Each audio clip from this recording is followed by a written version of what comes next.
if your condition does not improve, then we're going to have to do surgery. And I just said, hell no.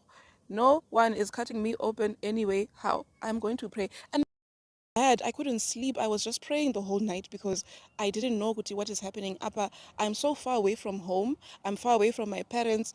I don't know pekutangira, So anyway, even for me to get dressed, to get into the car, to go up the stairs, my way, it was horrible. I was in so much pain, and it was so bad that I was completely bent over the entire time. I couldn't stand up straight. So get to the doctor, it's full. I didn't have a choice.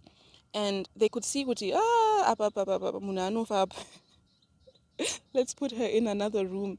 And they managed to bump me up the list, and we didn't stay for too long. Everyone was just looking at me because I couldn't walk straight. Ndanaga bend. It was so bad. So the doctor saw me and he actually said, Kuti, there's nothing I can do. I'm going to have to refer you to a hospital because this looks serious. I think he didn't want to alarm me. I was a bit worried because, sometimes medical aid does pay, but it's not all the time that it pays in full. So now I was worried, if I have to go to hospital, is medical aid even going to. Yeah, I know. I shouldn't have had to think about that in that moment, but when money is tight, money is tight. It took such a long time for them to actually see me. They didn't take it seriously because they thought that I'm just having like a bad stomach ache. Finally, it was in the evening. Imagine I've been there since like 8 or 7 a.m. only to be seen and helped.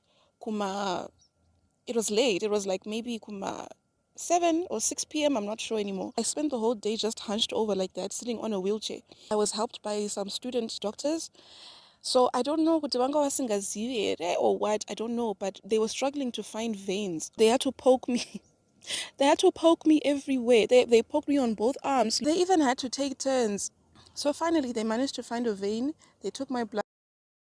Finally, when they came back, that's when they came back rushing because they were like, looked like it was an emergency situation at this point. When the doctor came, he said that I have, he didn't say what it was, but he said there's a certain indicator in my system called something protein, I think reactive protein or something like that.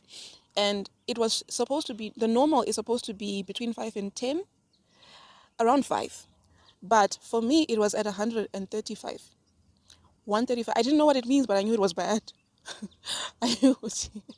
And he says to me, look, we're going to have to keep you for a few days. We need to give you antibiotics on a drip. If your condition does not improve, then we're going to have to do surgery. And I just said, hell no. No one is cutting me open anyway. How? I'm going to pray. And the thing is, fine.